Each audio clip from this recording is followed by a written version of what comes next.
আজি আপোনালোকৰ মাজলৈ লৈ আহিছোঁ এটা বিশেষ অনুষ্ঠান আৰু য'ত আছে বিশেষ তিনিগৰাকী জনপ্ৰিয় কণ্ঠশিল্পী ভিকু কাশ্যপ দা, দেৱজিৎ বৰা ডাঙৰীয়া আৰু লগতে আছে বৰ্তমান চৰ্চাত থকা জনপ্ৰিয় কণ্ঠশিল্পী মানস প্ৰতিম দা। আপোনালোকে আজি এই ভিডিঅ'টোৰ যোগেৰে বহুতো সংগীত জগতৰ ভিতৰৰ গোপনীয় কথা জানিব পাৰিব, কাৰণ বহুতো কি হৈ থাকে সংগীত জগতখনৰ আজি ভিকু কাশ্যপ দাৰ পৰা আপোনালোকে গম পাব। কাৰণ অসমত বহিৰাগত কণ্ঠশিল্পীৰ প্ৰসংগক লৈ পিনি ভিকু কাশ্যপ দাই এটা ফেচবুক পোষ্ট ভাইৰেল হৈছিলে। বৰ্তমান বহিৰাগত যোনটো কণ্ঠশিল্পীবোৰ আগমন হৈছে তাৰ বাবে কোন দায়ী, তেনেকুৱা ধৰণৰ বহুতো প্ৰশ্ন উত্থাপন হৈছে। কাৰণ সংগীত জগতখনৰ আপোনাৰ দালালৰ পৰিণত হৈছে বুলি কৈছে তেওঁ। বহুতো গোপনীয় কথা আপোনালোকে আজি গম পাব, কাৰণ আমাৰ অসমতে বহুত কণ্ঠশিল্পী আছে যিবোৰ কণ্ঠশিল্পী থকাৰ পাছতো বহিৰাগতৰ পৰা অহা কণ্ঠশিল্পীক তেওঁলোকে নিমন্ত্ৰণ কৰে ইয়াতে অনুষ্ঠান পাতিবলৈ কাৰণে। কিয় এনেকুৱা হৈছে সেইটোৰ ওপৰত এতিয়া আপোনালোকৰ মই দীঘলীয়া কৰি নাথাকোঁ, কথাখিনি আপোনালোকে ভিডিঅ'টো শেষলৈকে চাব, গম পাব। আৰু সংগীত জগতৰ বহুতো গোপনীয় কথা, দেৱজিৎ দাৰ লগত কিখিনি কথা ঘটিছিলে, মানে কিখিনি ঘটনা ঘটিছিলে সেয়া গম পাব। কাৰণ তেওঁ কণ্ঠও তেওঁৰ থাকে, সুৰো তেওঁৰ থাকে, কিন্তু তেওঁৰ নাম তাত নাথাকে। তেনেকুৱা ধৰণৰ বহুতো কথা আপোনালোকে গম পাব। আৰু মানস প্ৰতিম দাৰ কথাও আপোনালোকে গম পাব। আপোনালোকে চকু পানী ওলাই যাব, মানে এইটো ভিডিঅ'টো শেষলৈকে চাব।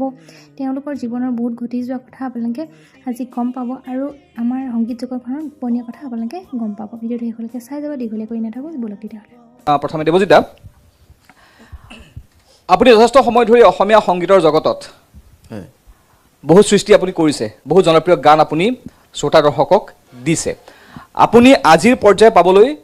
খুব সহজতে বা এদিনতে হোৱা নাছিলে এই পৰ্যায়টো। আপুনি বহু সংগ্ৰাম কৰি শিৱসাগৰৰ গাঁৱৰ পৰা আহি গুৱাহাটী এষ্টাব্লিছ হ'বলৈ কি এক সংগ্ৰামৰ কাহিনী জনাসকলে জানে,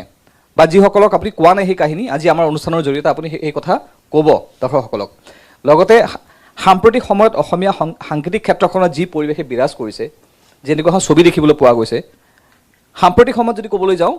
কিছুমান বিষয় আহি পৰিছে যি বিষয় হয়তো অসমীয়া সংগীত জগতখনৰ বাবে প্ৰত্যাহ্বানমূলক হৈ পৰিছে। সেয়া ভাল নে সেয়া বেয়া, দৰ্শকে সেয়া সিদ্ধান্ত ল'ব, শ্ৰোতা দৰ্শকে বা অসমীয়া ৰাইজে, অসমৰ ৰাইজে সিদ্ধান্ত ল'ব। লগতে আপোনালোকে কি কি প্ৰত্যাহ্বানৰ সন্মুখীন হৈছে বা আপোনালোকে কি দেখিছে সেয়া আপোনালোকে আজি অনুভৱ ব্যক্ত কৰিব। আমি কথা পাতি যাম, কিন্তু প্ৰথমে এটা গানেৰে আমি অনুষ্ঠান আৰম্ভ কৰোঁ। আপোনাৰ কণ্ঠেৰে আমি প্ৰথম গানটো দৰ্শকক শুনাওঁ, তাৰপিছত আমি কথাসমূহ পাতি যাম। নিশ্চয়, প্ৰথমে এটা গান গাই দিছোঁ। মই একেবাৰে পুৰণা 2009 চনত এটা গীত কৰিছিলোঁ, আবেলি নামৰ। আবেলি 2009 চনৰ গান।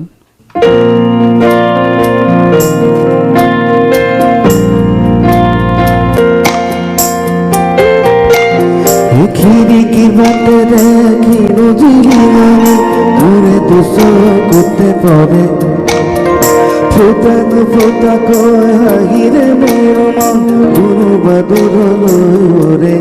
আবেলি হৈ যা শুনি যা মোৰ গান ৰোজালি হৈ যা শুনি যা মোৰ গান। খিৰিকীৰ বাটেৰে কিনো জিৰিঙনি মোৰে দুচকুতে পৰে ফুটা নুফুটাকৈ হাঁহিৰে মোৰ মন কোনোবা দূৰৰে আবেলি লৈ যা শুনি যা মোৰ গান ৰোজালি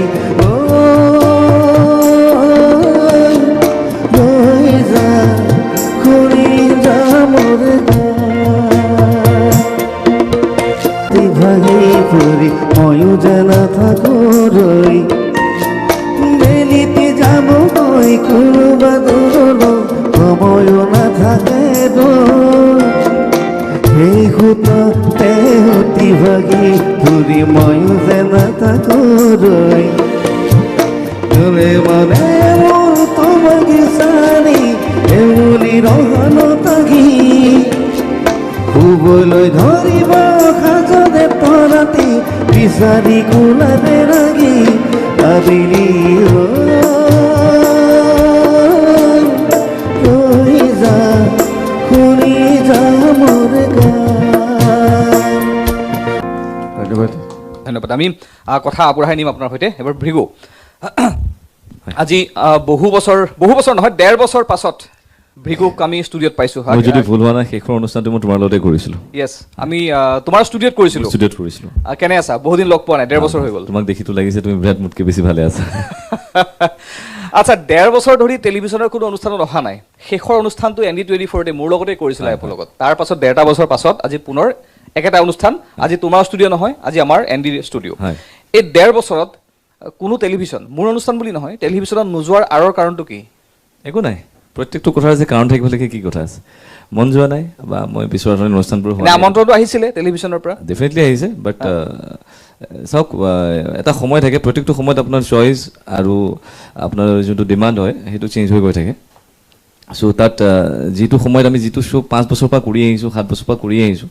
চ' তেনেকুৱা এটা শ্ব' এতিয়াও যদি আমি কৰিয়ে থাকোঁ আমাৰ যোনটো পিছৰ প্ৰজন্ম তেখেতসকলক ক'ত মানুহে চিনি পাব তো আমাৰ পিছৰ প্ৰজন্মৰ কাৰণেতো আমি কিবা এটা বস্তু বাট এৰি দিব লাগে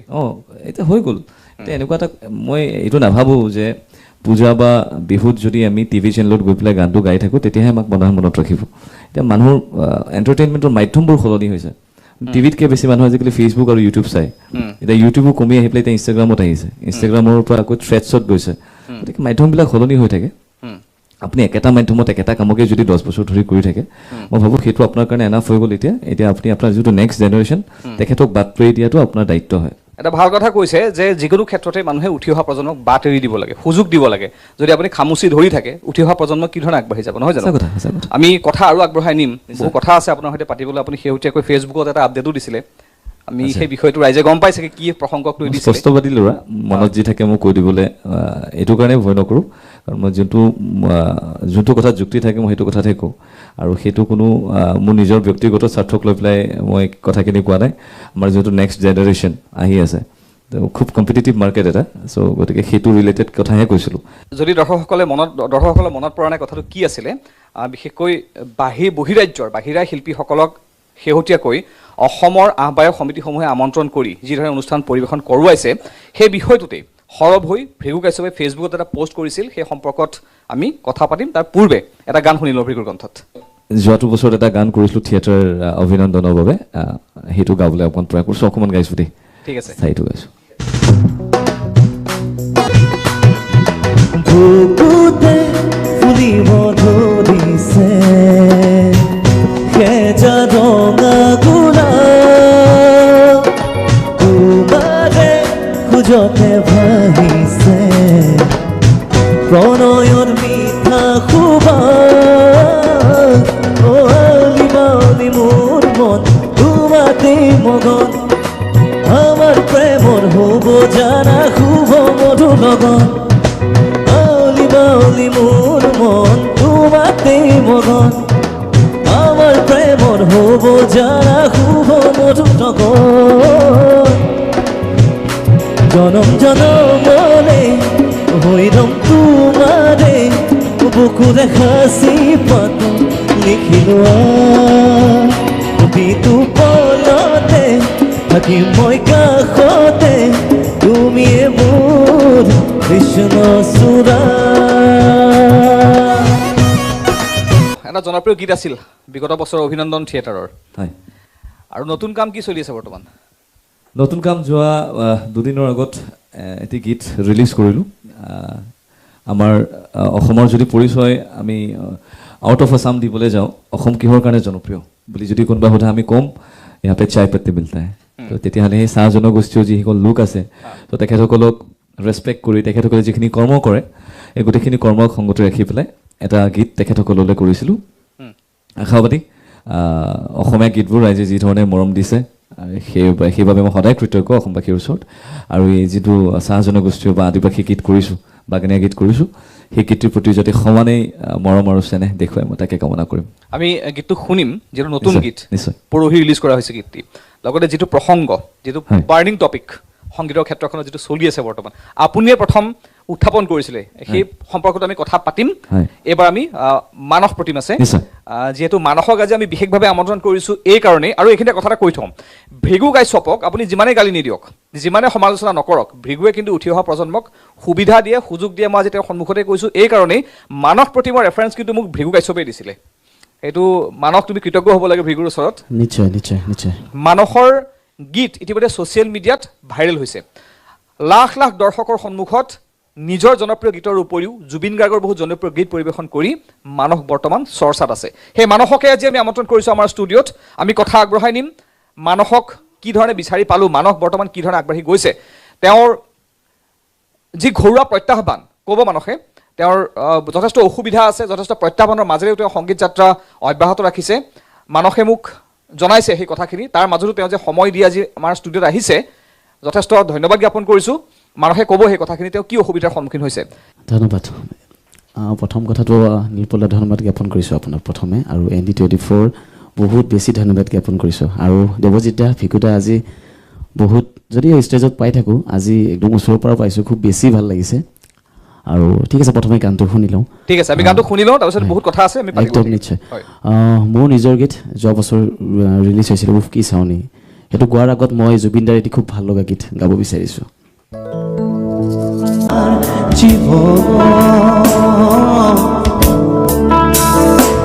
দেউতাৰ চকুতে চাই হোৱাই ছবি হিয়াৰ নামটো ভাগি থান হ'লে জিৰণি ল'বলে লাগে চাগে বুকু এতিয়াও দেহত লাগি আছে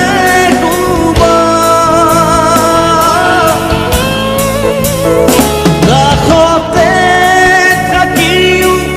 নোপোৱাৰ বেদনা সন্মুখত দেখিও নোপোৱাৰ বেদনা কিয় যেন হঠাৎ দি থকো সপোন তাৰমানে মই খোজাই আকৌ এবাৰ জীৱনত ভৃগু উঠি অহা প্ৰজন্মৰ এগৰাকী গায়ক এগৰাকী কণ্ঠশিল্পী মানসৰ গান শুনিছোঁ আজি লাইভ সন্মুখত মানসক প্ৰায় প্ৰথম শুনিছোঁ তাকো তোমাৰ ৰেফাৰেঞ্চত চ' প্ৰথম কথাটো হ'ল মই মানসক জানো আমি একেলগে ক্ৰিকেট খেলোঁ দেই চ' মানসৰ পাৰফৰ্মেঞ্চৰ যোনটো লেভেল যিটো এনাৰ্জি সেই এনাৰ্জিটো মই ক'ব পাৰোঁ আমাৰ জেনেৰেশ্যনটোকে ধৰি পেলাই ইহঁতৰ জেনেৰেশ্যনৰ যিমান ছিংগাৰ্ছ আছে কাৰো ইমানখিনি এনাৰ্জি আপুনি নেদেখিব মঞ্চত মানসৰ যোনটো লেভেলত সি যোনটো অনুষ্ঠান এখন কৰে সঁচা কথা কৈছোঁ মই মানে ইয়াক বুলিয়ে কৈছোঁ ভাইটি হয় চ' মই বহুকেইখন অনুষ্ঠানত পাইছোঁ ইয়াক ষ্টাইল এনাৰ্জি এটা ছিংগিংটো ষ্টাইল আছে বহুত চ' গতিকে মোৰ কথাটো হ'ল কি যে মানসত আণ্ডাৰৰেটেড কিয় হৈ থাকে মানসৰ গান আছে he is a good singer সি যোনটো চুফিয়ানা আজি চুফিয়ানা এটা শুনিম মই তাৰ পৰা মই খুব ভাল পাওঁ তাৰ চুফি ছিংগিংবিলাক সি যোনটো বস্তু ডিজাৰ্ভ কৰে সেই বস্তুটোৰ স্থানত মোৰ ভাইটি বুলি কোৱা নাই মই যে মানসৰ নিচিনা বহুখিনি মানস প্ৰতিম আছে আমি যদি বিচাৰোঁ বহুখিনি ভাল ভাল গায়ক গায়িকা আমি পাম অসমত গতিকে তেখেতসকল আণ্ডাৰৰেটেড কিয় হৈ থাকে মই সেইটো বস্তু বুজি নাপাওঁ যে কমিটিয়ে কিয় চাব নিবিচাৰে ল'ৰা হোৱাৰ কাৰণে চাব নিবিচাৰে নেকি তেনেকুৱা কিবা কথা আছে নেকি আৰু যি কি নহওক গতিকে মই সেইখিনি বস্তুটোকে ভাবি পেলাই চাওক নাথিং ইজ পাৰ্মানেণ্ট আমাৰ জনপ্ৰিয়তাও পাৰ্মানেণ্ট নহয় আপুনি যদি অজনপ্ৰিয় বা আপোনাক যদি ৰাইজে চিনি নাপায় সেইটো পাৰ্মানেণ্ট নহয় কিন্তু সেই ৰাইট টাইমটো যদি কাৰোবাক আপুনি উনুকিয়াই দিব নোৱাৰে আপুনি ডাঙৰ হৈ 5 বছৰ আগত ইণ্ডাষ্ট্ৰিটোত আহি আপোনাৰ একো লাভ হোৱা নাই কিন্তু তেতিয়াহ'লে আপুনি যদি আপোনাতকৈ জুনিয়ৰ ভাইটি হওক ভণ্টি হওক উলিয়াই লৈ আহিব পৰা নাই আপুনি 5 বছৰ আগত আহি পেলাই অকল ব্যক্তিগত নিজৰ যিখিনি কাম আছে গাড়ী লৈছে ঘৰ লৈছে মাটি লৈছে সেইবিলাক কাম কৰি থকা হৈছে বা যিখিনি ছ'চিয়েল ৰেছপনচিবিলিটিজ হয় সেইখিনিও আপুনি আঁতৰি আহিছে মোৰ আপডেটটোৰ পিছত বহুখিনি ছিংগাৰ্ছে মই নাম প্ৰকাশিত অনিচ্ছুক দুমুখীয়া বহুতেই ফোন কৰিছে বঢ়িয়া লিখিছোঁ বঢ়িয়া লাগিছে ভাই আৰে হ'ব লাগে ছ'চিয়েল মিডিয়াৰ পষ্টটো নিজে আপুনি লিখিছিলে সেই যোনটো তুমি ইয়াৰ পিছত পাতিম বুলি ভাবিছা মই এটা আৰম্ভ কৰি দিছোঁ আচ্ছা গতিকে বহুতে ফোন কৰে ভাই বঢ়িয়া হৈছে बढ़िया है ओके ठीक है আপুনি বা তুমি আফটাৰ সিং ডেট আপডেটছ তুমি কি কৰিছা ডিড ইউ হেভ শ্বেয়াৰ্ড তুমি শ্বেয়াৰ কৰিছা জানো নাই কৰা বিকজ তোমাৰ সেই গাটছটো এটা কথা চবে নিজৰ আচলতে ইনফিৰিয়ৰিটি কমপ্লেক্স এটাত ভোগে মই কৈ দিম মোক মোৰ লগত যদি অমুকে বেয়া হৈ যায় মোৰ লগত যদি অমুক কেইজন মানুহে বেয়া হৈ যায় সেইটো ভয়ত থাকে মোৰ সেইটো ভয় কৰিলে একো নাই নীলোৎপল মই তোমাক কি ক'ম যিখিনি পাইছোঁ একদম বাই দ্য গ্ৰেছ অফ গড মাতা দি আৰু অসমৰ ৰাইজে দিছে মই যিখিনি মোৰ ফিল হৈছে যে এইটো বস্তু কোনো পোৱা নাই অসমৰ মই কৈছোঁ কথাখিনি বিকজ মই জানো সেইখিনি কথা মই যদি নকওঁ সেইখিনি চাগে নক'লেই হয় কোনো তেনেকৈ চলি থাকিল হয় আৰু তেনেকৈ চলিছিল আচ্ছা ঠিকে কৈছে আপুনি ছ'চিয়েল মিডিয়াত আপুনি লিখিছিলে বহিৰাজ্যৰ শিল্পীক বিশেষকৈ পশ্চিমবংগৰ শিল্পীক আমন্ত্ৰণ কৰি আনি অনুষ্ঠান দিয়া পশ্চিমবংগ মই কোনো পশ্চিমবংগ ঠিক আছে মানে বহিৰাজ্যৰ অসমৰ বাহিৰৰ শিল্পীক আমন্ত্ৰণ কৰি আনি বহিৰাজ্য নহয় বহিৰাজ্য সকলোখিনি মিলাই অসমৰ অনুষ্ঠানত তেওঁলোকক অনুষ্ঠানৰ কৰিবৰ বাবে সুযোগ দিয়া বা আমন্ত্ৰণ কৰি অনাৰ ক্ষেত্ৰত আপুনিয়ে প্ৰথম লিখিছিলে আপুনি উল্লেখ কৰিছে বাকীখিনিয়ে এই কথাটো কিন্তু অপ'জ কৰা নাই মানে আপুনি কি ভাবে কিয় ভয় খায় আকৌ কিন্তু আপোনাক সেই পোষ্টটো লিখাৰ পাছত ব্যক্তিগতভাৱে ফোন কৰিছে ব্যক্তিগতভাৱে ফোন কৰে কিন্তু ব্যক্তিগতভাৱে ফোন কৰাতকৈ তেখেতে যদি পোষ্টটোত শ্বেয়াৰ কৰিলে হয় বা তাতে কমেণ্ট কৰিলে হয় বা যদি সেইখিনি বস্তু নিজৰ ফালৰ পৰা দুটা কথা লিখি পেলাই শ্বেয়াৰ কৰিলে সেইটো বেছি কামত দিলে হয় সেইটো বস্তু মোৰ কাৰণে লিখা নাই এইটো 70,000 1 লাখ টকাত ভিগু কাশ্যপে গান নাগায় এতিয়া বাকী যিকেইজন আৰ্টিষ্টে সেইটো টকাত প্ৰগ্ৰেম কৰি আছে আমি যোনটো কেটেগৰী আমি প্ৰগ্ৰেম ৰাইজক দিওঁ সেইটো কেটেগৰীৰ পইচা আমি ল'ব লাগিব জুবিন দাই 12 লাখ টকা লয় জুবিন দাইতো নিয়মতে 25 লাখ টকা ল'ব লাগে মই কওঁ জুবিন দাই আমাৰ যিটো ৰেট হৈছে সেইটো হিচাপে জুবিন দাই যিমান হাজাৰ গান গাইছে জুবিন দাই পাপন দাই মিনিমাম 25-30 লাখ টকা ল'ব লাগে নিয়মতে জুবিন দাই যিমান গান গাইছে যিমান কাম কৰিছে অসমবাসীৰ কাৰণে গতিকে মোৰ সেইটো মানে মোৰ টেনশ্যনৰ হোৱা বিষয় নহয় বিকজ সেইখিনি ষ্টেজ মই পাৰ কৰি আহিছোঁ নীলোৎপল মই এতিয়া মোৰ কেৰিয়াৰ গ্ৰাফডাল মই নিজে জানিম ন মোৰ কেৰিয়াৰ গ্ৰাফটো তোমাৰ কেৰিয়াৰৰ যিডাল গ্ৰাফ সেই গ্ৰাফডাল কোনফালে গতি কৰিছে তোমাতকৈ বেছি ভালকৈ কোনোবাই জানিব নেকি কোনো নাজানে গতিকে মোৰ চিন্তা মোক লৈ পেলাই নহয় মোৰ তুমি ছ'চিয়েল মিডিয়া ফ'ল' আপ কৰিলে তুমি গম পাবা মই গোটেই মাহটোত কি কাম কৰোঁ ক'ত শ্ব' কৰোঁ সেইটোতো মোৰ চিন্তাই নহয় মোৰ কথাটো হ'ল যে বৰপেটাখনত বাংলাদেশী আৰ্টিষ্টৰ যোনটো পয়োভৰ কিবা বেলেগ ধৰণৰ নাম সেইবিলাক কথা ক'লে আকৌ হিন্দু মুছলমানৰ কিবা কোৱা বুলি ক'ব এটা কথাটো হ'ল কি যে অসমত আৰ্টিষ্টৰ মইতো নাভাবোঁ কেতিয়াবা কমি আছিল আমাৰ যিকেইজন জ্যেষ্ঠ শিল্পী আছে এতিয়া প্ৰত্যেকজন আৰ্টিষ্টৰ শেষটো ইমান বেয়া কেলে হয় অসমীয়া আৰ্টিষ্টৰ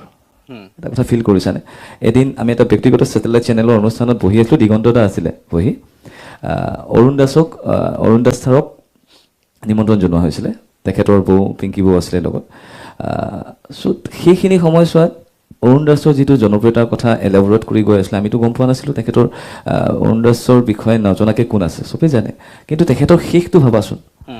চ' অসমতে যদি অসমীয়া আৰ্টিষ্টে এই ধৰণে অৱহেলিত হ'বলগীয়া হয় অসমত যদি বাংলাদেশৰ আৰ্টিষ্টে আহি পেলাই গান গাই থাকে অসমীয়া আৰ্টিষ্টকেইটা বহি থাকে সেইখিনি সময়ততো কিবা এটা কথা ক'বলৈ মন যাবই ন চিধা কথা সেইটো তুমি শিলচৰলৈ গৈ চাবা বাকী কৰিমগঞ্জলৈ গৈ চাবা তুমি কোনটো লেংগুৱেজত কথা পাতিবলগীয়া হয় সেইটো তুমি নিজে মানে ফিল কৰিবা সেইটো মই ক'বলগীয়া কথাই নহয় সেইটো তেখেতসকলৰ ব্যক্তিগত কথা তেখেতসকলে নিজৰ ভাষাটোক ভাল পায় জেগাটোক ভাল পায় সেইকাৰণে কৈছে চাগে সেইটো মই ক'বলগীয়া নাই কিন্তু কিছুমান কথাত মানে নোৱাৰা হৈ যাওঁ মানে আউট অফ টেম্পাৰ হৈ যোৱা যায় তো লিখি দিয়া যায় আৰু ঠিক আছে আমি কথাখিনি আকৌ পাতিম যিহেতু মানস আছে দেৱজিৎ দাও বহি আছে ভৃগু আছে তেওঁলোকৰ সন্মুখত লগতে দৰ্শকসকলৰ বাবে আমি মানসৰ আৰু এটা গান শুনিলোঁ তাৰপিছত আমি দেৱজিতৰ ওচৰলৈ আহিম আৰু ভৃগুৰ সৈতে আমি কথা অব্যাহত ৰাখিম মানস আৰু এটা গান हरि में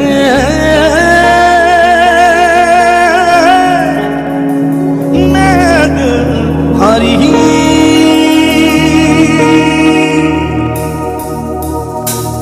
तेरे नाम से जी लूं तेरे नाम से मर जाऊं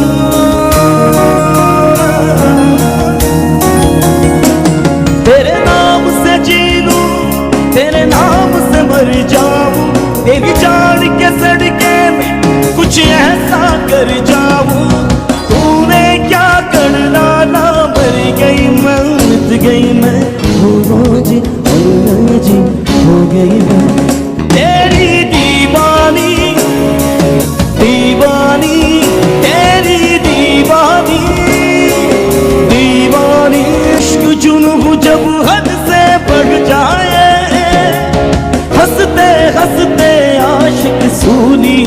जाए इश्क का जादू सर चढ़ कर बोले इश्क का जादू सर चढ़ कर बोले खूब लगा दो लगे दे रस्ते रब खोले ये इश्क दी मर्जी ये रब दी मर्जी है पानी तेरी दीवानी दीवानी तेरी दीवानी दीवानी तेरी दीवानी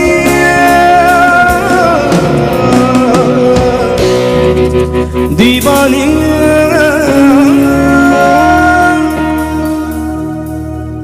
থেংক ইউ ধন্যবাদ যিমান অনুষ্ঠান কৰিছোঁ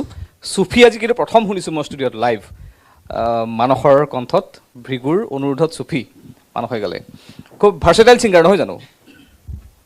খুব ভাৰ্চেটাইল ছিংগাৰ খুব ষ্টাইলিছ ছিংগাৰী ষ্টাইলটো মই আউটাৰ ৰিফাৰেঞ্চটোৰ কথা কোৱা নাই তাৰ ছিংগিঙত খুব ষ্টাইলিছ গান এটা খুব এডপ্ট কৰি লৈ সেই গানটো গোৱাৰ আগত চবতকৈ ভাল কোৱালিটিৰ সেইটো আৰু সি কৰিবলৈ বিচাৰি থাকে কিবা কিবি মই সেইটো ইয়াৰ চেষ্টাটো খুব ভাল পাওঁ মানে এনাৰ্জি আছে voice। চবতকৈ ডাঙৰ কথা হ'ল মানস প্ৰতিমে যিমান ধুনীয়া ডান্স কৰে তাৰ সমান্তৰালভাৱে আচুৰ্য আৰু ই মানে সমান্তৰালভাৱে নাচে বুলি মই ক'ব পাৰিম ইয়াৰ ৰচনা বুলি গান এটা ই নিজেই নকৈ চাগে নিজে নাগায় ক'তো সেইটোক লৈ কেতিয়াবা গালি পৰো তাক সেই গানটো নেগায় বহুত 7 বছৰমান হ'ল নেকি 7 বছৰ হ'ল 7 বছৰমান আগত সেই এটা গান কৰিলে ৰচনা বুলি বহুত পুৰণা মই তেতিয়া তেতিয়া যেতিয়া এডিটিং হৈ আছে তেতিয়া মোৰ কিবা এটা বেলেগ গান এটাৰ এডিটিং চলি আছে একেখন ষ্টুডিঅ'ত তাৰপিছত সেইদিনাখন ষ্টুডিঅ'ত মই মানসক প্ৰথমবাৰ লগ পাইছোঁ এক্টৰ আৰু ছিংগাৰ কনফিউজ দাদা এনেই ট্ৰাই কৰিছোঁ আৰু মোক বহুত ছুপাৰষ্ট মই তেতিয়া গম পাইছোঁ হা যোনটো লেভেলত সি ডান্স কৰিছে মই আজিলৈকে দেখা নাই মই নেক্সট দেখিছোঁ আচুৰ্য কিমান ভাল ডান্স কৰা তাৰপিছত মই কাকো দেখা নাই আজিলৈকে অসমীয়া ছিংগাৰ্ছত ইমান যে কোনোবা ভালকৈ ডান্স কৰিব পাৰে মইতো নাজানো একো নাচিবলৈ but he is also' A very good dancer তেতিয়া মণিমালা চলি আছে আপোনাৰ মণিমালাৰ কথা চলি আছে যদি সম্ভৱ হয় নহয় নাজানো টেকনিকেলি অকণমান চাম আমি যদি সম্ভৱ হয় ৰচনাটো এটা ষ্টেপ তাৰ ছিগনেচাৰ ষ্টেপ হ'লেও আমি চাম অকণমান কাম কৰি আছা কি প্ৰত্যাহ্বানৰ সন্মুখীন হোৱা বা ইয়াৰ আঁৰত যিখিনি কষ্ট কৰি আজি মানুহৰ মাজত যিটো চিনাকি বনাইছা সেইখিনি বনাবলৈ কিমান কষ্ট কিমান দুখ কিমান যন্ত্ৰণা আছে ইয়াৰ আঁৰত দুখ বুলি ক'লে আচলতে মোৰ জীৱনটোৰ দৰে কাৰো নহওক প্ৰথম কথা বহুতখিনি 2টা বছৰত বহুতখিনি কষ্ট গ'ল জীৱনত মোৰ মা ঢুকালে আৰু মা ঢুকাৰ কাম এবছৰ নোহোৱাতে এবছৰ হৈ গ'ল মোৰ এবছৰ হোৱা নাই দেউতাৰ ঢুকা মা যোৱা বছৰ ঢুকালে আৰু দেউতাই 1 বছৰ আৰু জানুৱাৰী 1 তাৰিখে মোৰ দেউতাৰ বছৰকীয়া হ'ব তো তাৰে মাজতো কেতিয়াবা এনেকুৱা গৈছে মোৰ দেউতা ঢুকাইছে তাতে মই শ্ব' কৰি আছোঁ মানে কৰিব লগা হৈ গ'ল মানে ঠিক আছে আমি কথাও পাতিম গানো শুনিম আৰু যিটো মূল প্ৰসংগ বহিৰাগত শিল্পীৰ আগ্ৰাসন আৰু অসমলৈ অসমীয়া সংগীত শিল্পীৰ প্ৰতি প্ৰত্যাহ্বান সেইটো আমি পাতিম তাৰ পূৰ্বে দেৱজিৎ দা যিসমূহ সংগ্ৰামৰ কথা আমি পাতি আছোঁ অসমীয়া সংগীত জগতৰ সাম্প্ৰতিক সময়ৰ সংগ্ৰামেই হওক প্ৰত্যাহ্বানেই হওক বা মানসৰ দৰে উঠি অহা প্ৰজন্মৰ শিল্পীৰ ব্যক্তিগত জীৱনৰ সংগ্ৰামেই হওক আপোনাৰ জীৱনত যথেষ্টখিনি সংগ্ৰাম আছে আমি যিমান দূৰ জানো শিৱসাগৰ এখন গাঁৱৰ পৰা আহি আপুনি গুৱাহাটীত নিজকে এগৰাকী কণ্ঠশিল্পী সংগীত শিল্পী হিচাপে প্ৰতিষ্ঠা কৰাৰ অন্তৰালত বহুত কাহিনী আছে আপোনাৰ বহুতে জানে বহুতে হয়তো নাজানে আজিৰ দেৱজিৎ বৰাক যিসকলে জানে আপোনাৰ আঁৰৰ দেৱজিৎ বৰাক জানিলে হয়তো বহুতে কান্দি দিব বা বহুতে আমোদো পাব আৰু বহুতেই হয়তো দুবাৰ ভাবিবলৈ বাধ্য হ'ব আপুনি কি ধৰণে শিৱসাগৰৰ পৰা আহি গুৱাহাটী পাইছিলহি মই টেঙাপুখুৰী ধামদলি নামৰ এখন গাঁও তেতিয়া মই আচলতে 2002 চনত প্ৰথম আহিছিলোঁ পিঠিত বেগ এটা লৈ গুৱাহাটীলৈ তেতিয়া এটা খুব গীত চলি আছিলে নাযাবা তাৰ মিউজিক ডিৰেক্টৰ আছিলে অভিজিত বৰ্মন মই তেখেতৰ ঘৰটো বিচাৰি আহিছিলোঁ এই গুৱাহাটী কলেজৰ ওচৰত তাত গৈ পালোঁ তেখেতৰ ঘৰ কুকুৰ এটাৰ কাৰণে মই তেখেতৰ ঘৰত সোমাব নোৱাৰিলোঁ মই বাহিৰৰ পৰা গুচি আহিলোঁ পিছত গম পালোঁ এটা গীতৰ এখন এলবামৰ কাৰণে তেওঁ 30,000 টকা লয় তো মই গাঁৱৰ মানুহবিলাকে পইচা 1500 1000 500 এনেকৈ লগৰবিলাকে তুলি মই 10,000 টকা দি পঠাইছিলে মানে আপোনাক গাঁৱৰ মানুহে পইচা তুলি গুৱাহাটীলৈ পঠিয়াইছিলে গান কৰিবৰ কাৰণে মানে গাঁৱৰ ল'ৰাবিলাকে ভাবে ই ভাল গায় ই কিবা এটা হ'ব আৰু তো গুৱাহাটীলৈ মোক পুৰা ঘৰত মানে ভাত পানী খুৱাই পঠিয়াইছে যা বোপাই কিবা এটা কৰি আপোনাৰ 10,000 টকা লৈ আহি গৈছোঁ ইয়াত আহি গম পালোঁ 10,000 টকা একোৱেই নহয় তেতিয়া মই আহি জোনালী বাস্তৱেজ তাতে ৰৈছিলোঁ তেতিয়া পৰঠা দোকান এখন আছিলে তাত মাত্ৰ গছৰ শিপা এডালত বহি খাব লাগে তেতিয়া দোকান চোকান কোনো নাছিলে তেতিয়া সেই এজন ল'ৰা বহি আছিলে তাতে তুমি কি কৰা মই কৈছোঁ মই গান গাওঁ গান গোৱা মানস ৰবীন দাক চিনি পোৱা নাই মই চিনি নাপাওঁ মই তেতিয়া সঁচাকৈ চিনি নাপাওঁ ব'লা মই লগ পাই দিছোঁ এই গুচি আহিলোঁ তেতিয়া এন কে প্ৰডাকশ্যনত মই সোমালোঁ তেখেতৰ ঘৰত থাকিলোঁ থাকি মেলি তেখেতক মোক এটা গীত কৰিলোঁ তই গান গাব নাব জানো নাজানো মই বোলো জানো বনাচোন এটা গান তেতিয়া কৈছিলোঁ দহ মাটি কাকজান যদি আহে পানী বান সেইটোৰ পৰা মই ষ্টাৰ্ট হ'ল মই গায়ক হৈ আহিছিলোঁ তাৰপিছত মই লিখিবলৈ আৰম্ভ কৰিলোঁ ৰচনা কৰিবলৈ তাৰপাছত আহিলোঁ ইহঁতক লগ পালোঁ বিহুহঁতক লগ পালোঁ ইয়াৰ বাইক এখন আছিলে ইয়াৰ বাইকখনত ইয়াৰ ঘৰত থাকি ইয়াৰ ঘৰত খাই মই শুই মেলি আহিছোঁ এতিয়া চালিয়া পূৰা চলি দীঘল মোৰ সেই বাইকখনৰ এনেকুৱা এটা কাহিনী আছে খুব কম ছিংগাৰ্ছ আছে মানে আমাৰ জেনেৰেশ্যনটোৰ যোনে সেই বাইকখন ঠেলা নাই বেমাৰী গাড়ী আৰু লাকিলি কিন্তু তেখেত উঠাৰ দিনাখন হোৱা নাই সেইটো কাৰোবাৰ কওক বাকীখিনি ই আৰু বেলেগ কথা কৈ দিব গানৰ কথা কৈ আহিব নেকি তেতিয়াৰ পৰা মোৰ দুখ এটা থাকি গ'ল ইয়াক গান এটা দিয়া কথা আছিলে আজিলৈকে মই গান দিয়া নাই বহুতত কৈ আছে আপত্তি কৈ আছে তাৰপিছতে আহিলোঁ মই জোনবাইৰ কাৰণে গান কৰিলোঁ নাহৰ অঞ্জনা যৌৱন এনে বহুত এলবাম কাৰণে গান কৰিলোঁ গীত কৰাৰ পিছত আবেলি জোনবাই মডাৰ্ণ তেনেকৈ তাৰপিছত 2009 চনত মই অকলে ভাবিলোঁ যে অকলে কাম কৰিম মই অকলে কাম কৰিম বুলি মই ভাবিলোঁ যে মোক গুৱাহাটীত মোৰ কোনো স্থান নাই মই আৰু মানে তেতিয়া আপুনি গান লিখি জনপ্ৰিয় গীত দিও আপুনি নিজক এষ্টাব্লিছ কৰিব পৰা নাছিল পৰা নাই অকল মই গান লিখি আছোঁ যিহেতু সেইটো কাম কৰিলে গান লিখি কোনো মানুহে পপুলাৰ হ'ব নোৱাৰে আজিৰ ডেটত কাৰণ অসমত বাকী ৰাইজে এটা কথাই ভাবে যে গান গোৱাজনী চাগে লিখে নেকি নিজে তেওঁ চব নেকি তেনেকৈ ভাবি লয় আৰু বেক চাইডত ডেছক্ৰিপশ্যন পঢ়িবলৈ কাৰো সময় নাথাকে গতিকে সেইটো গান গীত গাবই লাগিব নিজে 2011 চনত মই ভাবিলোঁ মই ঘৰলৈ যাওঁগৈ আৰু পথাৰ হাল পোৱাই ভাল খবৰ দিলোঁ তেতিয়া মোক উভতাই মানুহ এজনেই আছে এজন আছে দিগন্ত বৰদলৈ দিগন্ত বৰদলৈ ক'লে যে তই ঘৰত যাবি বুলি কোৱা শুনিছোঁ তোৰ কিবা গান আছে নেকি মই কৈছোঁ আছে কিন্তু ফাইনেল গোৱা নাই মোক ক'লে সেইটোকে লৈ মই মিক্স মাৰি দিম তেওঁ কিয় বিচাৰিলে গানটো মোক গম পালে তেওঁ যে মই ঘৰলৈ যামগৈ বুলি একদম মানে ইমান আৰু গাঁৱৰ পৰা পইচা পাতি ধাৰে ধুৰে লৈ আহি গুৱাহাটীত একোটা হ'ব নোৱাৰিলে এতিয়া যাবলৈ ওলাইছে বুলি তেওঁ গম পালে মানে তেওঁ গম পাই ক'লে যে তোৰ কি গান আছে মই ক'লোঁ গান এটা আছে ফাইনেল কৰা নাই সেইটোকে মিক্স মাৰি তেওঁ দিলে আৰু সেইটোৱে হৈছে কিচিম কিচিম ভাৱনাই আচ্ছা এইটো গীতটো ৰাইজে আদৰিল 2011 মানে সেইটো আপোনাৰ বাবে টাৰ্ণিং পইণ্ট মোৰ টাৰ্ণিং পইণ্ট সেইটো আচ্ছা তাৰপিছতে সেই বছৰ প্ৰথম 2,80,000 টকা মই ফাংচন কৰিব নাপালোঁ টোটেল তাৰ আগত দুটা আপুনি ইমান বছৰ গুৱাহাটীত সংগ্ৰাম কৰিলে সিমান পইচা ঘটিছিল নে গানত নাই মই ইমান দিন মই দেখাই মানে ইমান পইচা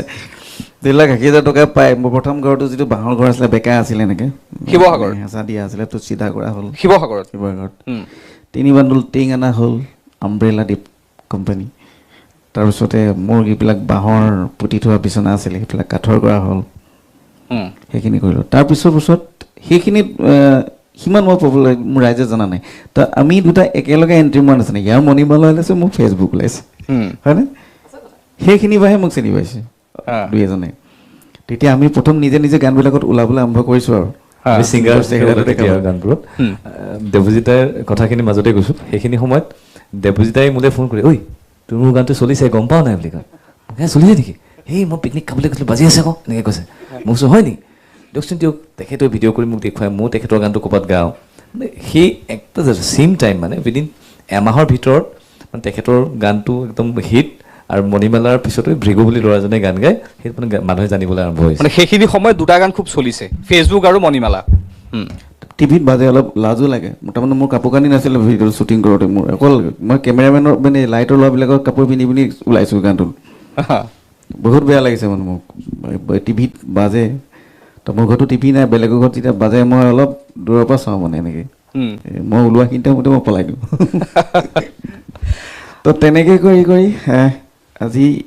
ইমানখিনি মই পাইছোঁ এই অসমৰ 5% মানুহে চাগে মোক চিনি পাইছে অসমত কিমান পাৰ্চেণ্ট মানুহে চিনি পাইছে এইটো অসমৰ ৰাইজে ক'ব আপোনাক জানেই এতিয়া সকলোৱে আপুনি মানে কিচিম কিচিম ভাৱনা আৰু ফেচবুকৰ মালিনী এই দুটা গান আপোনাৰ জীৱনৰ টাৰ্ণিং পইণ্ট এই সময়ছোৱা পাবলৈ গুৱাহাটীলৈ আহি সেই ফেচবুকৰ মালিনীৰ ভৃগুৰ সময়ত একেলগে যিটো গান হিট হ'ল আপোনাৰ পৰা চিনাকি এটা হ'ল সেইখিনি সময় পাবলৈ কেতিয়াবা ঠগ খাইছেনে সাংগীতিক ক্ষেত্ৰখনত এইটো এটা কণ্ট্ৰভাৰ্চি হৈ যায় আৰু ঠগ খোৱা মানে প্ৰতি বছৰতে প্ৰতিটো এলবামতে মই ঠগ খালোঁ এনেকুৱা এটা এলবাম নাই যিটোত মই ঠগ খোৱা নাই এনেকুৱা এটা গান নাই যিটোত ঠগ খোৱা নাই আচলতে সেই সময়ত আমাৰ কাৰণে এটাই বস্তু আছিলে যে গান কৰি যাব লাগে আমাৰ নামটো লাগে পইচা কি কথা সেই সময়ত আমি গম নাপাওঁ তাৰপিছতে দেখিলোঁ যে গানবিলাকত মই বগৰী খায়ো থাকি পাইছোঁ ইয়াত বন্ধাকবি পাত খাই এনেকৈ থাকি পাইছোঁ এসপ্তাহ মানে ভাত খোৱা নাছিলে থাকিলেতো খাব লাগিব নাই নহয় গতিকে এসপ্তাহ প্ৰথমতে বন্ধাকবি খালোঁ প্ৰথমতে সান্দহগুৰি আছিলে সান্দহগুৰি খালোঁ তাৰপিছত বন্ধাকবি পাত খালোঁ তাৰপিছত ভোকত গম নাপাই ৰক্ষা নাপালোঁ মালিকৰ ঘৰ বগৰীজোপা আছিলে বগৰী খাই দিলোঁ খালী পেটত গোটেই পকাত মই বাগৰি ফুৰিছোঁ মানে কি পেটৰ বিষত বগৰীটো পেটত ধৰি গ'ল খালী পেট আছিলে বাগৰি তেনেকৈ পানী চানী খাই মেলি আছোঁ তো তেনেকুৱালৈকে অৱস্থা হৈছে মানে যদি আমি চিধা কথা ক'বলৈ যাওঁ যে খাবলৈও এসাঁজ খাবলৈও মানে কষ্ট আছিলে বহুত কষ্ট আছিলে আৰু মই সেইকাৰণে কওঁ যে মোৰ নিচিনা মানসে কৈছে মই ভাবিছোঁ 2 বছৰ মইতো 8 বছৰ গতিকে 8 বছৰ যিটো জ্বলাই খালোঁ কি ধৰণে ঠগ খাইছিলে গানৰ কাৰণে ঠগ খাওঁ কেতিয়াবা গানত নাম নাই এতিয়াও মোৰ দুখ লাগে যে বহুত ইউটিউবত মোৰ যিমানবিলাক গীত আছে প্ৰায়বিলাকৰ গীততে মোৰ নামটো নাই এতিয়া ইউটিউবত কিন্তু জনপ্ৰিয় গীত ৰাইজে জানে কমেণ্টবিলাক পঢ়ি চালে গম পাব তেখেতক বহুত গালি দিয়ে আপোনাৰ মানে এনেকুৱাও আছে বহুত গান আপুনি লিখা কম্প'জ কৰা গান হিট সকলোৰে মুখে মুখে কিন্তু দেৱজিৎ বৰাৰ নামটো তাত নাই বহুতে নাজানে আপুনি যদি বেয়া নাপায় তেনেকুৱা গান আমাক শুনাওক দৰ্শকৰ বাবে যে জানক এই গানটো দেৱজিৎ বৰাৰেই বহুত গাব লাগিব তেনেকৈ হ'লে বহুত গাব এটা গাওক যিটো গান খুব পপুলাৰ কিন্তু নাজানে মানুহে যে গানটো আপুনি কৰিছিলে ইভেন সেই গানটো উল্লেখো নাই মানে মিউজিক লেভেলত এটা উদাহৰণ দিছোঁ আপুনি যদি ইউটিউবত চাই তেতিয়া মোৰ নামটো আপুনি নেদেখিব এটা গান গাই দিছোঁ খেতি খেতি কৰি হৈ লাহৰি মাকো মাৰি তাতে বৈ আছিলা জোনবাই গান আছিলে সেই গানটো আপোনাৰ মোৰ গান আপুনি লিখা কম্প'জ কৰা কিন্তু আপোনাৰ নাম তাত নাই শুনিলোঁ আমি গানটো সকলোৱে শুনিছে তথাপি কথা খাবলৈ ভয় এটা লাগে বুলি মৰম দিবলৈ ভয় হিয়া ভাগে বুলি নাই তাতো আৰু কওকচোন লিষ্টখন কওক এপাহ ফুলেৰে মালা গাঁঠিব নোৱাৰি অকল ঘৰে জীৱন কটাব নোৱাৰি তাতো নাই আৰু বহুত গীত আছে তেনেকুৱা ক'বলৈ ঠিক আছে আমি এটা শুনি লওঁ য'ত আপুনি গানটো লিখিলে সুৰ কৰিলে বেলেগে নাম ল'লে বেলেগ জনপ্ৰিয় হ'ল আপোনাৰ নাম কিন্তু নাথাকিল কিন্তু গানটো আপোনাৰে আছিলে তেনেকুৱা এটা গান আমি শুনিম দৰ্শকসকলে জানক যদি মই 2011 চনৰ পৰা আগৰখিনি মই এটা অভিগপ্ত টাইম বুলি ভাবোঁ অভিগপ্ত সময় মই সেইখিনি কেতিয়াও মনত পেলাব নোখোজোঁ আৰু সেইবিলাক কথা মই বহুত আগত কৈ গ'লোঁ বহুত জেগাত গতিকে অভিগপ্ত টাইম মোৰ কাৰণে এটা মই সেইখিনি বাদ দিওঁ আচলতে আজি তুমি কৈ দিয়াৰ কাৰণে কেইবাটা গাত জইন কৰি গাই দিছোঁ মানে এনেকুৱা গান আপুনি গাব বিচাৰিছে যিকেইটা গান আপুনি লিখা কম্প'জ কৰা বহুতে জনা নাছিল আপোনাৰ বুলি আজি প্ৰথমবাৰলৈ চাগে একেলগে গাব গানকেইটা ষ্টুডিঅ'ত এপাহ ফুলেৰে মালা গাঁঠিব নোৱাৰি অকল ঘৰে জীৱন কটাব নোৱাৰি এপাহ ফুলেৰে মালা গাঁঠিব নোৱাৰি অকল ঘৰে জীৱন কটাব নোৱাৰি মই নাজানো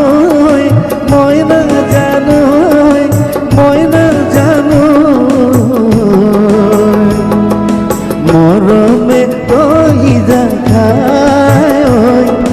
মৰম মানে খুৱায় মৰমে কলিজা খায়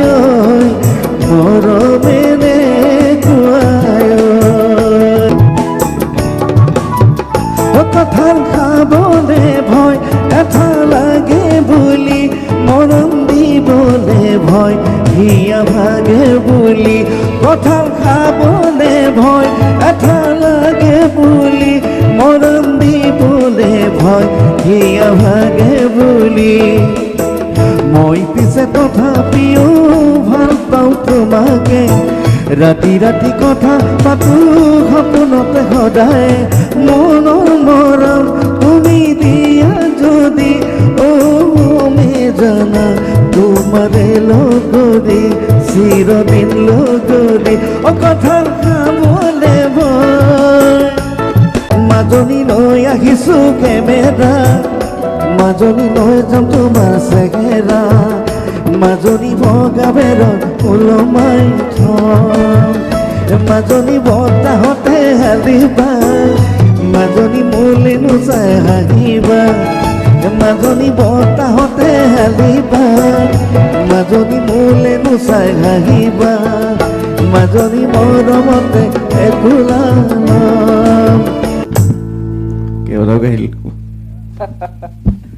এনেকুৱা চাগে আৰু বহুত আছে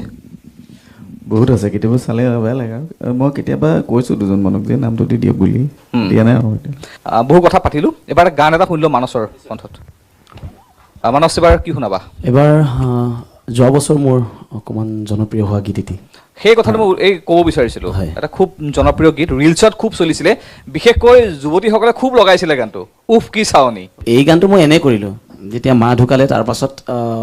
মই মানে বাদেই দিছিলোঁ গোটেইখিনি তাৰপিছত এদিন ইহঁতে লগৰবোৰে ক'লে তই বহিবই লাগিব তই বাদ দিব নোৱাৰ এইবিলাক তো এনেকৈ টাং কৰিলোঁ আৰু 4-5 মাহমান পাছত তাৰপিছত কিবা এটা ওলালে তাতে মোৰ ওচৰত মই মানে গাঁৱত আছিলোঁ গাঁৱত মানে হাজিৰা কৰা মানুহবিলাকে বহি থাকে কিবা গুণগুণাই থাকে মই এনেই গাই থাকোঁতে ইহঁতে কৈ থাকে মানুহখিনিয়ে কৈ থাকে এবাৰ গাচোন এনেকৈ গানটো এবাৰ গাচোন তাৰপাছত গানটো বনাব ষ্টাৰ্ট কৰিলোঁ ভাল পালে কোনোবা কাম কৰা মানুহৰ ভিতৰত সোমাই দিয়ে কাম কৰি থাকিলে এবাৰ গানটো বজাচোন 4-5 বাৰ গানটো শুনাৰ পাছত মোৰ মাইণ্ডত খেলিলে এই গানটো চাগে নৰ্মেল মানুহে অকণমান লৈছে উলিয়াই দিওঁ যি হৈছে হৈছে এনেই উলিয়াই দিলোঁ একো প্ৰমোশ্যন নাই এনেই গানটো ছ'চিয়েল মিডিয়াত উলিয়াই দিলোঁ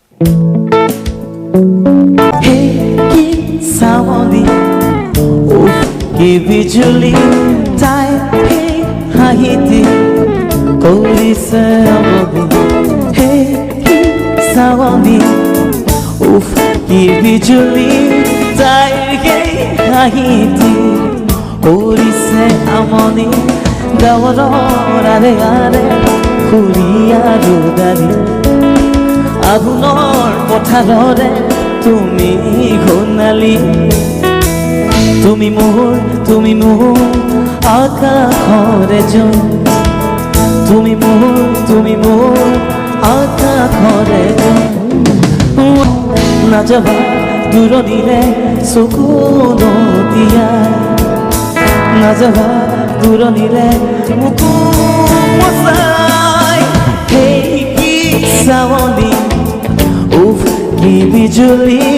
তাইৰ সেই হাঁহিতি কৰিছে আমনি ভিগু কাশ্যপে ছ'চিয়েল মিডিয়াত আজিৰ পৰা প্ৰায় 2 সপ্তাহ বা 3 সপ্তাহ পূৰ্বে এটা পোষ্ট কৰিছিল যে বহিদেশৰে হওক বা বহিৰাজ্যৰে হওক বিভিন্ন শিল্পীক শেহতীয়াকৈ আমন্ত্ৰণ কৰি আনি অসমত অনুষ্ঠান কৰোৱাৰ এটা ট্ৰেণ্ড চলিছে আৰু বিশেষকৈ ভিগুৱে স্পষ্টকৈ উল্লেখ কৰিছিল ইয়াৰ আঁৰত আছে একাংশ আহ্বায়ক কমিটি আৰু সেই আহ্বায়ক কমিটিক উৎসাহ কৰাৰ ক্ষেত্ৰত আছে একাংশ দালাল তথা নাম নোলোৱাকৈ ভিগুৱে উল্লেখ কৰিছিল একাংশ এৰেঞ্জাৰৰ ইয়াত জড়িত হৈ আছে এৰেঞ্জাৰ আহ্বায়ক কমিটিৰ কোনো দুখ নাই তাতে না তেওঁলোকক প্ৰেজেণ্ট কৰা হৈছে প্ৰেছাৰাইজ আৰু পুছ যিটো কৰা যায় চ' সেইখিনিত খুব ভাল ভাল মিউজিচিয়ানছ কেইজনমান আছে হা তেখেতসকলে খুব এটা গুৰু দায়িত্ব বহন কৰি আছে বুলি মই জানো তেখেতসকলে সেই ফোনছবিলাকো তেখেতৰ থ্ৰু দিয়ে মানে এটা চিণ্ডিকেট টাইপৰ কাম এটা হৈ আছে আৰু ভিগুৱে চিণ্ডিকেট শব্দটো চিণ্ডিকেট এটা মিউজিকেল চিণ্ডিকেট এটা আপুনি বাহিৰৰ আমাৰ যদি বৰপেটাৰ ফালে যদি কোনোবা এৰেঞ্জাৰৰ ফোন যদি আহে এটা ফোন অহাৰ পিছত আপোনাৰ তালৈ 8টামান ফোন আহিব এটা ফোন আপোনালৈ আহিল আপোনাৰ চাপ'জ ফাইনেলাইজ হৈ গ'ল প্ৰগ্ৰেম এনেকুৱা কিছুমান চিনাকি মানুহ আপোনাৰ ওলাই যাব তাতে তেখেতসকলক আপুনি 2 বছৰ আগত বেলেগ এটা প্ৰফেশ্যনত পাইছিলে এতিয়া তেখেত এৰেঞ্জাৰ এতিয়া তেখেত এৰেঞ্জাৰ মানে মেনেজাৰ আৰু কোনোবা এজন আৰ্টিষ্টৰ তো তেনেকুৱা এটা চিনাকি দি আপোনাক ফোন কৰিব গতিকে মই কথাটো কওঁ কি এই মানে মোৰ প্ৰশ্নটো এইটোৱেই যে বহিৰাজ্যৰ শিল্পী বা বহিদেশৰ শিল্পীয়ে হওক সংগীত ক্ষেত্ৰখন এনেকুৱা শিল্পী এনেকুৱা এটা সত্তা আপুনি ফ্ৰী ইউ হেভ ফ্ৰীডম আপুনি ৱৰ্ল্ডৰ যিকোনো ঠাইলৈ গৈ আপুনি অনুষ্ঠান পৰিৱেশন কৰিব পাৰে কিন্তু শেহতীয়াকৈ আপুনি যিটো কথা উল্লেখ কৰিছিল যে শিল্পীয়ে গৈ বহিৰাজ্য কি বহিদেশত গৈ পেলাই অনুষ্ঠান কৰিব পাৰে কিন্তু অসমত এনেকুৱা এটা পৰিৱেশৰ সৃষ্টি হৈছে য'ত অসমীয়া শিল্পীক অসমতে নৎসাত কৰি অসম এখন বিভিন্ন জাতি জনগোষ্ঠীৰ দেশ ইয়াত বিভিন্ন মানে অসমীয়া জাতিসত্তাটো কিদৰে গঠন হৈছে বিভিন্ন জাতি উপজাতি লগ হৈ ইয়াত বসবাস কৰা লোকসকল লগ হৈ পেলাই এটা বৃহত্তৰ অসমীয়া জাতি গঠন হৈছে এতিয়া অসমত থকা অসমীয়া শিল্পীকে নৎসাত কৰি বহিৰাজ্যৰ শিল্পীক আমন্ত্ৰণ কৰি অসমৰ যি শৈল্পিক ক্ষেত্ৰখন কিছু প্ৰদূষিত কৰা কিছু কলুষিত কৰাৰ চেষ্টা কৰিছে বা হৈছে এই কাৰ্যসমূহৰ দ্বাৰা আৰু ময়ো কওঁ যে মাজতে আমিও এগৰাকী বহিৰাজ্যৰ শিল্পীকে আমন্ত্ৰণ কৰি অনুষ্ঠান কৰিছিলোঁ তাৰ পাছত কিন্তু সেই শিল্পীগৰাকীৰ অনুষ্ঠান যথেষ্ট মই ভাইৰেল হৈছে বুলি নাই কোৱা বা ৰাইজে লৈছে বিভিন্ন ঠাইত ৰাইজে তেওঁৰ অনুষ্ঠান দেখিবলৈ পাইছে কাৰ কথা কৈ আছে পচিন নাপাওঁ যা হওক এতিয়া এই ধৰণৰ কথাসমূহ আচ্ছা কোনোবা XYZ এই ধৰণৰ কথাসমূহ বহিৰাজ্য হ'ব পাৰে বহিদেশৰ হ'ব পাৰে এগৰাকী বুলিয়ে নহয় বিভিন্ন শিল্পীক আমন্ত্ৰণ কৰি আনি অসমত অসমীয়া শিল্পীকে নৎসাত কৰি তেনেকুৱা ধৰণৰ এটা বৰপিৰা পাৰি দিয়া হৈছে বহিৰাজ্য শিল্পীক আমন্ত্ৰণ কৰাৰ বাবে তেওঁলোকে অনুষ্ঠান দিয়াৰ বাবে য'ত অসমীয়া শিল্পী নিশ্চিতভাৱে একাংশ শিল্পী ক্ষতিগ্ৰস্ত হৈছে বা অসমৰ শিল্পটোৰ প্ৰতি হয়তো কোনো ক্ষেত্ৰত কেতিয়াবা ভাবুকি অহা বুলি একাংশই অভিযোগ কৰে আপুনিও তেনেকুৱা এটা কথাৰে আলম লৈ পোষ্টটো কৰিছিল এতিয়া মই কথাখিনি গঠনমূলকভাৱে সমালোচনাও নহয় বা যুক্তিতৰ্কও নহয় গঠনমূলকভাৱে জানিব বিচাৰিছোঁ বা দৰ্শকসকলক অৱগত কৰিব বিচাৰিছোঁ আপোনাৰ জৰিয়তে যিহেতু আপুনি প্ৰসংগটো উলিয়াইছিল আপুনি উল্লেখ কৰিছে নিজেই কোনো বেলেগ কণ্ঠশিল্পীয়ে কথাটো কিন্তু অনা নাছিল পোহৰলৈ সেই কথাটো আপুনি উল্লেখ কৰিছিলে আচ্ছা এই ধৰণৰ কথাসমূহৰ পৰা অসমৰ যিসমূহ কণ্ঠশিল্পীয়ে অনুষ্ঠান কৰি নিজৰ ঘৰ পোহপাল দি আছে অসমীয়া সংস্কৃতিক ধৰি ৰখাৰ লগত উপৰিও আটাইতকৈ ডাঙৰ কথাটো হৈছে নিজে চলি আছে সংস্থাপন পাইছে ঘৰখন চলাই আছে সেইসকলৰ প্ৰতি কি ধৰণৰ ভাবুকি আহিব পাৰে বা ক্ষতিকাৰক কি ধৰণে হ'ব যদিহে হয় আহিব পাৰে ন আহিছে অলৰেডি আহিছে কাৰণেই মই এই পোষ্টটো লিখিছোঁ আপুনি যদি এটা এনে ছাৰ্ভে এটা কৰে আপকামিং যিবোৰ অনুষ্ঠান আহি আছে অনুষ্ঠানবোৰত আমাৰ কথা পাতি দিয়ক আপুনি মোৰ কথা আনাই নাইতো মোৰ কথা আনা নাই মই বা মোৰ লগৰ বন্ধু মই কাৰো কথা আনাই নাই তাতে আপুনি এটা নিজে ছাৰ্ভে কৰি ল'ব যে তেখেতসকলৰ যিটো বিশেষ আকৰ্ষণৰ যিবোৰ লিষ্ট আপ সেই লিষ্ট আপত মানসৰ নাম কেইটাত আছে প্ৰাণদ্বীপৰ নাম কেইটাত আছে মিৰদ্বীপৰ নাম কেইটাত আছে মই সেইটো কথাহে ক'বলৈ বিচাৰিছোঁ বিদিশা দেৱীৰ নাম কেইটাত আছে দীপান্বিতা ডেকাৰ নাম কেইটাত আছে ৰিচাৰ নাম ক'ত আছে চাব লাগিব কোনোবাই ক'ৰবাত লাইভ ছিংগিঙত এবাৰ দুবাৰ ভুলকৈ গাইছে চ' সেইটোকে আমি অস্ত্ৰ কৰি লৈ পেলাই প্ৰত্যেকটো ক্ষেত্ৰত সিহঁত দুগৰাকীক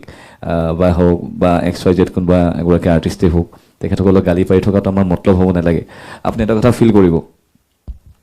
এই যে বাংলাদেশী আৰ্টিষ্টৰ পৰিভ্ৰমণ বৰপেটাত হয় সেই বস্তুটো অনুষ্ঠান যোৰহাটত কিয় নহয় সেই বস্তুৰ অনুষ্ঠান শিৱসাগৰত কেলৈ নহয় ডিব্ৰুগড়ত কেলৈ নহয় বাংলাদেশী আৰ্টিষ্টৰ অনুষ্ঠান ডিব্ৰুগড়ত কেলৈ নহয় ঠিক তেখেতসকলৰ জাতিসত্তাটো আছে তেখেতসকলে জানে তেখেতসকলে যদি সেই অনুষ্ঠান উজনিতে হওক নামনিতে হওক অনুষ্ঠান যদি হয় আমি বিহু গাবই লাগিব আৰু উজনিত অনুষ্ঠান কৰিবলৈ গ'লে আমি কোনটো পৰ্যায়ৰ বিহু গাবলগীয়া হয় দেৱজিৎ দাই সুধিলে দেৱজিৎ দাই বেছি ভালকৈ ক'ব পাৰিব আমি বিহুত কেইখন অনুষ্ঠান উজনিত কৰোঁ সেই বিষয়ে লিষ্ট আপ কিন্তু দিয়াই যায় চালে গম পোৱা যাব গতিকে সেই বস্তুটো যদি উজনিত যদি বিনা বাংলাদেশী আৰ্টিষ্টেদি উজনিৰ প্ৰগ্ৰামবিলাক চলি আছে আমাৰ এইফালে কিয় বাংলাদেশী আৰ্টিষ্টৰ প্ৰয়োজন হয় মোৰ প্ৰশ্নটো হ'ল সেইটো তাতে যদি কিবা অনুষ্ঠান হয় চ' তাত এনেকুৱা হ'ব যে মোৰ ভাইটোকে মাত এই মোৰ ককাইটোক মাতি দিওঁ মই ভঞ্জনীক মাতি দিওঁ কিন্তু গোটেই সোপাই মিলিজুলি অনুষ্ঠানখিনি কৰি থাকে আমাৰ এই কাৰোবাৰটো এইফালে কেলৈ নহয় আৰ্টিষ্ট বিচাৰি ৰাসত অনুষ্ঠান কৰিবলৈ বাংলাদেশী আৰ্টিষ্টৰ পৰিভৰ মোৰ কোনো পধ্যে মই এইটো পক্ষপাতিত নহয় আৰু মোক কোনোবাই 1 কোটি টকা দিলে মই পক্ষপাতিত হ'বই নোৱাৰোঁ এইটো ক্ষেত্ৰত মোৰ কোনো মানুহৰ লগত মোৰ ব্যক্তিগত চিনাকিও নাই কিন্তু মোৰ কথাটো হ'ল যে নেক্সট জেনেৰেশ্যনটো এইটো যদি তেখেতসকলে বুজি নলয় সেই আপডেটটো মই ডিলিটো কৰা নাই মোক ডিলিট কৰোৱাবও নোৱাৰে কোনো ফোনটো আহিছে বহুত লৈ পেলাই যে আপোনাৰ মানুহে কৰিছে তোমাৰ মই কাৰো মানুহৰ নাম লৈ পেলাই লিখা নাই মই চবৰ কথা চবকে কৈছোঁ চ' সেই আপডেটটোৰ যিটো পৰিসৰ সেই পৰিসৰটো ৰাইজে এতিয়া বুজি নাপাব যেতিয়া যদি এই বস্তুটো কণ্টিনিউ হৈ থাকে আৰু চবতকৈ ডাঙৰ বিৰাট ধুৰন্ধৰ মিউজিচিয়ানছ কেইজনমান আছে যিকেইজনে কেৱল নিজৰ ব্যক্তিগত স্বাৰ্থ সিদ্ধিৰ বাবে নিজৰ তাত বজালে যিমান টকা তেখেতসকলে পাব তাৰ উপৰিও সেইখিনি কাম ফোনৰ মিডলমেন হৈ যোৱাৰ পিছত তেখেতসকলে যে বেছি পইচা পাব 2 টকা নিজৰ নেক্সট জেনেৰেশ্যনটোৰ কথা এপলকৰ বাবে নাভাবিও তেখেতসকলে সেইখিনি কাম কৰি আছে চ' তেখেতসকলে এদিন অনুভৱ কৰিব যে কৰ্মা হিটছ বেক কাৰণ মই তেখেতসকলে যিটো কাম কৰি আছে এদিন এনেকুৱা আহিব আজি কোনোবা আৰ্টিষ্টে চলো আহি আছে গান গাবলৈ যেতিয়া সেই আৰ্টিষ্টটোক ৰাইজে এটা বৰপিনা পাৰি দিব তে বেণ্ড লৈ আহিব যিকেইজন আৰ্টিষ্টে বৰ্তমান বজাই আছে যিকেইজন মিউজিচিয়ান আছে তেতিয়া তেখেতসকলকে বজাবলৈ নামাতিব মই দেখিছোঁ বিৰাট একদম গোটেইকেইজনকে ভালকৈ মানে যিটো পৰিৱেশৰ সূচনা হৈছে বুলি আপুনি ভাবিছে তাৰ আঁৰত সংগীতৰ লগত জড়িত ব্যক্তি জড়িত আছে মেইন একদম আৰু তেনেকুৱা নহয় যে তেখেত মানে তেখেত কোনো কাকো চিনি নাপায় তেখেতক প্ৰত্যেকেই চিনি পায় খুব এজন ছিনিয়ৰ মিউজিচিয়ান নাম প্ৰকাশিত অনিচ্ছুক প্ৰয়োজনো নাই গতিকে আৰু কোনোবা দিনাখন যদি প্ৰুফটো পাওঁ সেই প্ৰুফটো লৈ পেলাই মই কাৰোবাক না দেখুৱাবলৈ যাম নে কাৰোবাৰ আগত কাৰোবাৰ ওপৰত মই কিবা ব্যৱস্থা ল'বলৈ যাম মই জাষ্ট জানি থৈছোঁ বস্তুটো এতিয়া যদি ভৃগু কাশ্যপক বাংলাদেশত গান গাবলৈ মাতে যদি ভৃগু কাশ্যপক পশ্চিমবংগত গান গাবলৈ মাতে যদি ভৃগু কাশ্যপক বিহাৰত গান গাবলৈ মাতে তেওঁ গৈ অনুষ্ঠান কৰিব নে নাই এতিয়া মোৰ কথাটো হ'ল মোৰ পশ্চিমবংগত গাব পৰাকৈ বেংগলী গান আছে বাংলাদেশৰ ল'ৰা এটাই কৰি দিয়া বেংগলী গান মই গাইছোঁ মোৰ গান আছে বিহাৰত গান গাবলৈ মই যদি আদিবাসী গানটো যদি আপুনি গাবলৈ যাওঁ বা সেই গানটো যদি যিটো গীত 3 দিনৰ আগত ৰিলিজ হৈছে সেই গীতটি যদি তেখেতসকলৰ ওচৰত পায়গৈ তেখেতসকলে ডেফিনেটলি মোক মাতিব সেইখিনি কেপেবিলিটি মোৰ আছে সেইখিনি গান মোৰ আছে মই নাম প্ৰকাশিত অনিচ্ছুক আপুনি মিছা আৱেগ এটা দেখুৱাই দুটা কথা অসমীয়াত কয় দুটা গান শিকি ভুলে শুদ্ধই আপুনি গাব সেইটোকে লৈ পেলাই মানুহে হাত চাপৰে বাহ কি গাইছে বুলি ক'ব এনেকুৱা ধৰণৰ কথা কিছুমান থাকেতো মানুহৰ চ' সেই আৱেগটোক লৈ খেলা যিটো পৰিসৰ খুব এটা নিকৃষ্ট মানসিকতাৰ পৰিসৰ আৰু সেইটো ইয়াত তেখেতসকলে বেপাৰৰ বাহিৰে বেলেগ একো কৰিবলৈ অহা নাই আমি গান শুনিম আপোনাৰ কণ্ঠত আপোনাৰ মণিমালা গীতটো আমি শুনিম কাৰণ আপোনাৰ মণিমালা আপোনাৰ জীৱনৰ টাৰ্ণিং পইণ্ট বুলি মই ভাবোঁ গান শুনিম ভৃগু মণিমালা শুনি লওঁ তাৰপিছত আমি আকৌ কথাৰ মাজলৈ যাম सारी तो कसरिया ना बिकनिया बिस्कुट खाई खाई खेलिছিলো তোক সুতানো কুকু লৰালিৰ সেই পৰম আজিও আছে মোৰ বুকুত কবহে পৰা নাই চকু থৈ তোৰ চকুত নতি পুতি মৰমৰে মোৰ টুকুলাটি ঐ মণিমালা তোৰ বাবে যে মই আধা পগলা গমকে নাপালো তই দিগা ভৰু এতিয়া তোৰ কাষলে যাব নোৱাৰো কথা দৰে এটা ধৰা দি ধৰো মাথোবোৰ নোহোৱালে তোকে যেনেৰো লুটি পুতি মৰমৰে